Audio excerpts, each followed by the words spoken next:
Welcome to HSC a one-stop solution for all HSC related topics. I am Srinath Ganesh, experienced HSC professional from construction industry and oil and gas industries, etc.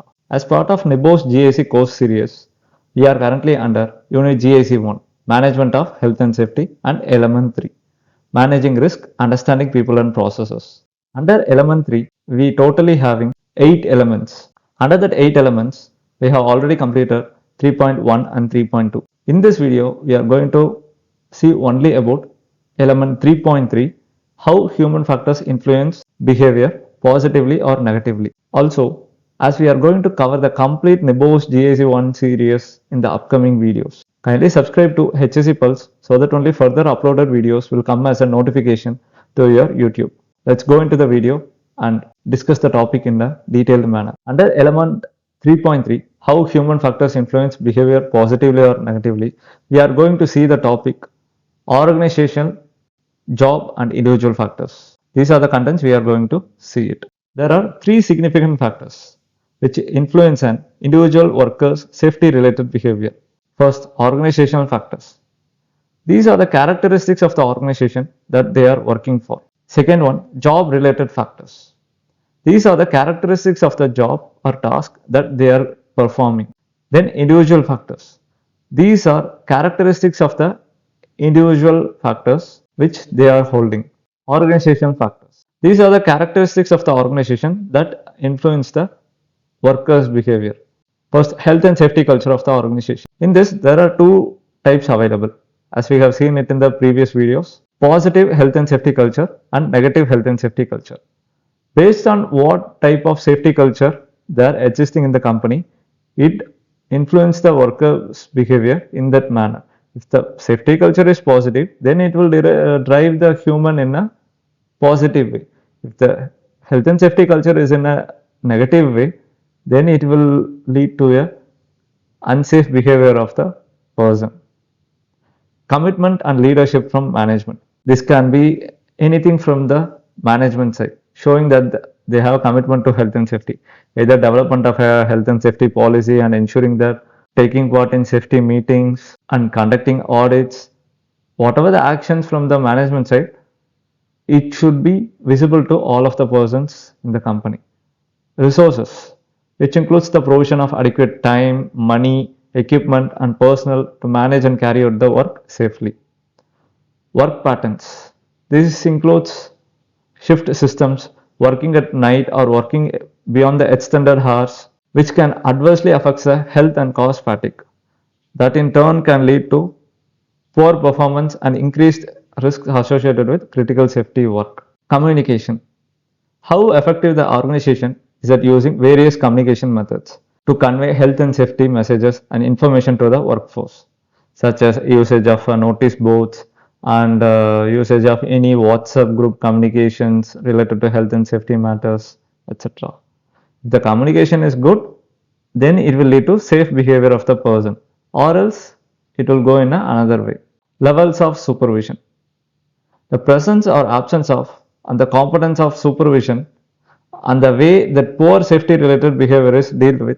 For example, in an organization that undertakes engineering maintenance work, the presence of competent supervisors to oversee the work is critical as a check to prevent both rule breaking behavior and human error. Consultation and worker involvement.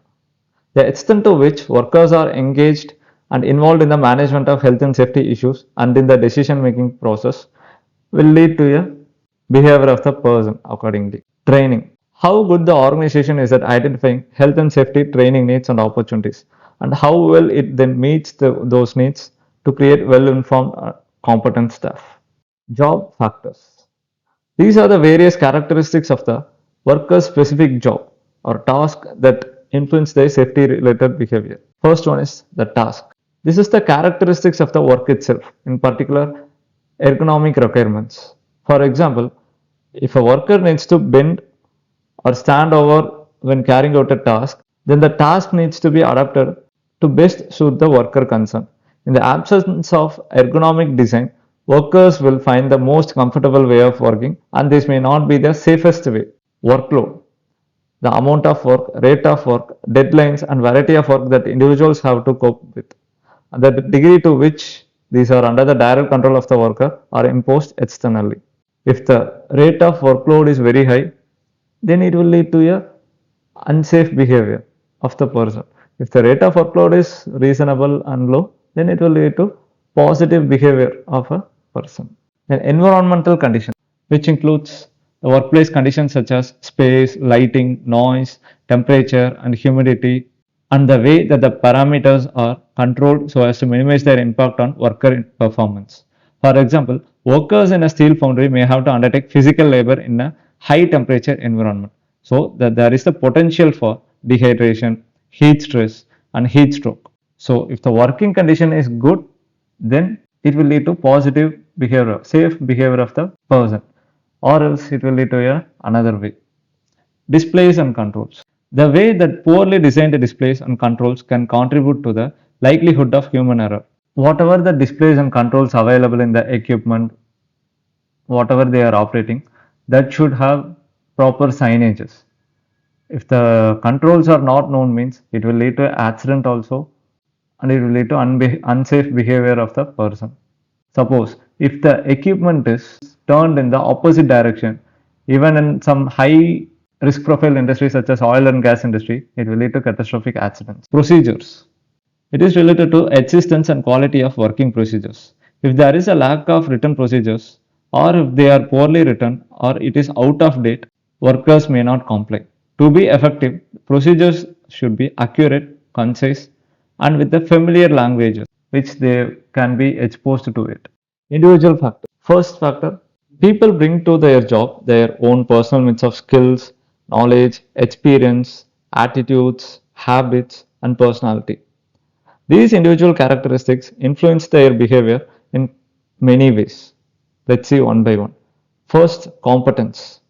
Competence is a combination of knowledge, experience, training, and ability that brings a person up to a level where they are able to perform to an acceptable standard and are aware of their own limitations. If the person is non competent, then it will lead to accidents and unsafe behavior of the person. They are not aware of the hazards and risks existing in operating the equipment or existing in the workplace.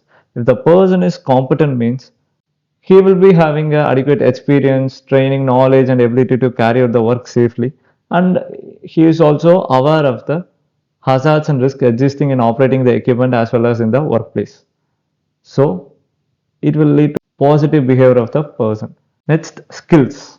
Each individual has a skills that they have developed over time. Some of the skills are physical, such as the ability of a crane operator to precisely control the movement of a load, whilst others are mental, such as the ability to do complex mental arithmetic while working. Fitting a person with a wrong skill set into a wrong role is totally illogical and it is also unsafe. A person with poor manual skills may be incapable of safely controlling a piece of machinery during a work activity because they lack the necessary skill. Next is personality. Various characteristics define a person's character, such as a risk taking, or he may be introvert or extrovert, etc. Attitude to health and safety can be influenced, skills can be increased, and competence can be developed, but a person's personality remains largely fixed. It's who they are. Attitude. An attitude is a person's point of view or way of looking at something, how they think and feel about it. For example, everyone has an attitude towards work. Some people think of it in a positive way and others have a negative attitude. Attitudes develop over time, many of them quite early in life, and they have a tendency to stay with us. This is because they are a part of self image, the mental picture a person has of themselves and who they are. Attitudes do change, but usually slowly. Risk perception. Different people perceive risk in different ways. Some people are very good at correctly recognizing the real risk associated with work. Others are very poor at this and either perceive risks that are not real or they do not recognize the real risks present. So these are the individual factors which influence the human behavior in a positive or negative way.